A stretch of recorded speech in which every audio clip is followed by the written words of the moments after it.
The constitution was necessary because of the diversity of the state. And the function of the constitution was to bring the people together, and this is what Ikhwan al-Muslimun couldn't get into their stupid head. And I choose my words with care, this stupid head. They brought a constitution to Egypt which divided Egypt as Egypt had never been divided before. And if today they're reaping what they foolishly sowed themselves. I don't think they'll ever see the sunshine again in Egypt. They had their chance and they lost it. The same thing can be done in Syria. And that is that you invite to Russia. It doesn't have to be the Ministry of Foreign Affairs. It could be a non-governmental body. You invite to Russia all those units of Russia, all those groups in Russia, in Syria, who are in opposition to oppression, in opposition to Zionism, in opposition to NATO, in opposition to what happened to Libya. And the purpose of coming together is to forge an agreement which will be mutually acceptable, which will recognize the rights of all parties and establish the political equality of all parties. And so the Shia would be there and the Sunni would be there, and the Christians would be there and the Jews would be there and the Kurds will be there. And when you forge that agreement of all agreeing to live together in harmony on the basis, of course, a power sharing agreement, then perhaps the Russian government can intervene and try to get a Bashar Assad who I'm sure will be happy. I'm sure he'll be happy to embrace such a solution, because all that he has at this time is the military option. That's all. And so you can save Syria from a pending Shia-Sunni civil war. Yeah. This is a role waiting for Russia. I have a question. Yeah. From your opinion, Dajjal is a personal figure, historical, or some spiritual reality? Let the Prophet answer. The Prophet, Allah's blessings be upon him, described him as Al-Masih al-Dajjal, indicating that he is someone who would attempt to impersonate the Messiah. The Messiah is flesh and blood. Yes. And the Messiah is a human being. Yes. Messiah ate food. So Dajjal, if he does not appear as a human being, no one will accept him as the Messiah. Yeah. Yes. And what about such figures?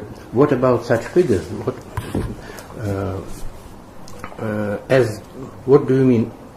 The connection between Mahdi, the figure which the Orthodox starets, elders tradition call the last Tsar or last emperor, and a very obvious figure in European and especially Roman Catholic eschatology, as which is called the Great Monarch.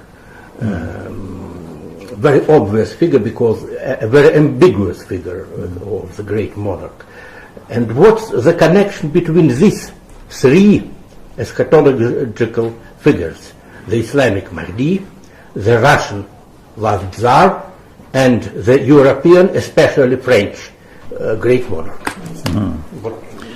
I have adopted a policy of restricting myself to attempting to explain only Islamic eschatology, and I have never encroached upon.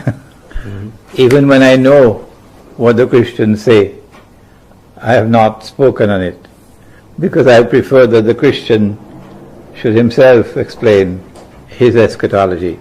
And when we come together, I hope that we can forge a Judeo-Christian-Muslim dialogue, eschatological dialogue. Then all three would be able to present their eschatologies, and we'll be able to then see the similarities between each other. But I'm going to have to step back into history for a moment. That we do have in the Quran the figure of John the Baptist, and he is linked to Jesus. It is when we go to your sources, then we learn that when Jesus returned to Jerusalem as an adult, he went in front of John. And when John saw him, John said, "Here he is, this is the man you've been waiting for, this is the Messiah." The divine wisdom is at work in establishing positive identification through this method. It follows therefore that when the Messiah is to return, there should also be a repeat for positive identification. Our eschatology says that the Messiah is going to return in Damascus. Number one, the head of John the Baptist is buried in a masjid in Damascus, according to our sources, the Masjid al-Umawi in Damascus. But number two, he returns to Damascus because the Imam is there in Damascus. And when he comes down from the sky with his hands resting on the wings of two angels. No, I should not say the sky. The Quran speaks about 7 parallel universes, or samawat,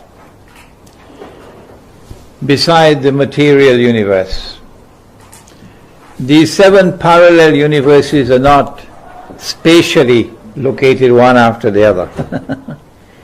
They are alongside each other, parallel.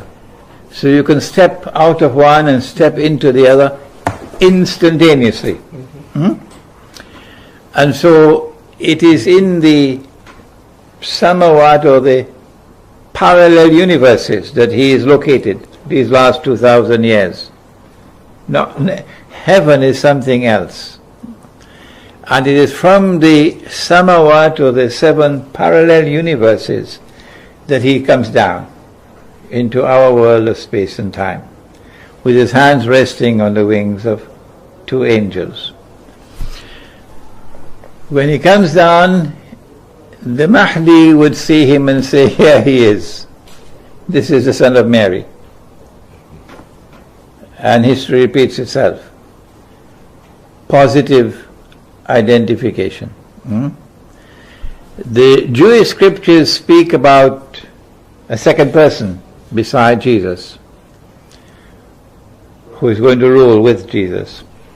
And I am going to be waiting with great anticipation to learn about the Christian eschatology from this part of the Christian world. Yes.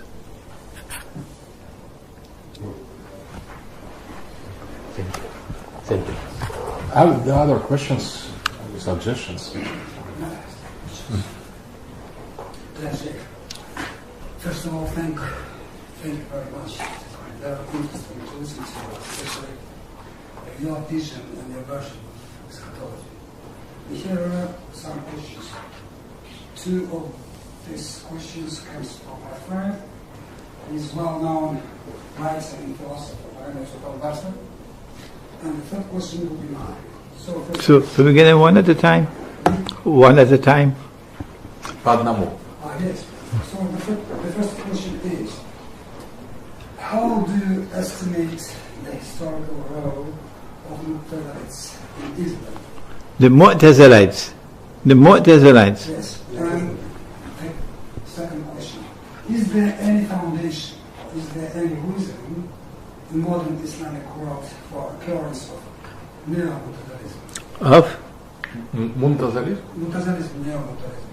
Может, сначала по-русски озвучить, а потом Му'тазиля уже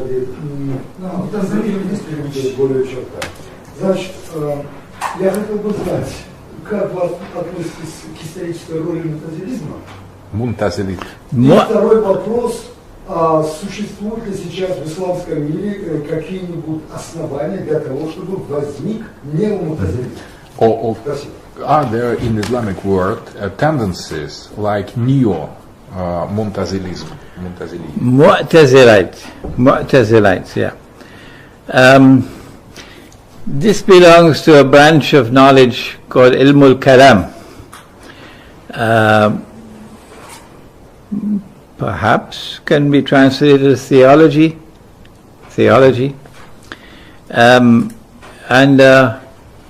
It is the effort to bring about a rational interpretation or explanation or exposition of the faith. Is the Quran created or is it uncreated? Is the relationship between God and creation, are they separate from each other or are they identical with each other? I have not been persuaded that these are subjects that I should direct my attention to, although I did study philosophy and I did study Ilmul Kalam. And so I'm sorry I don't have an answer for this question, because I'm just not persuaded that it has any abiding importance at this time. What we do have at this time is a Salafi movement, which is the mirror of European Protestantism. It is Protestant Islam. It lives by the book, it lives by the text, and it interprets the text literally. The only time that it will accept or admit of a symbolic interpretation of a text is when God or His Prophet have so interpreted it. I give you two examples. A prophet said that Dajjal will ride on a donkey, and the donkey will travel as fast as the clouds, and the donkey will have his ears stretched out wide. He did not explain anything more.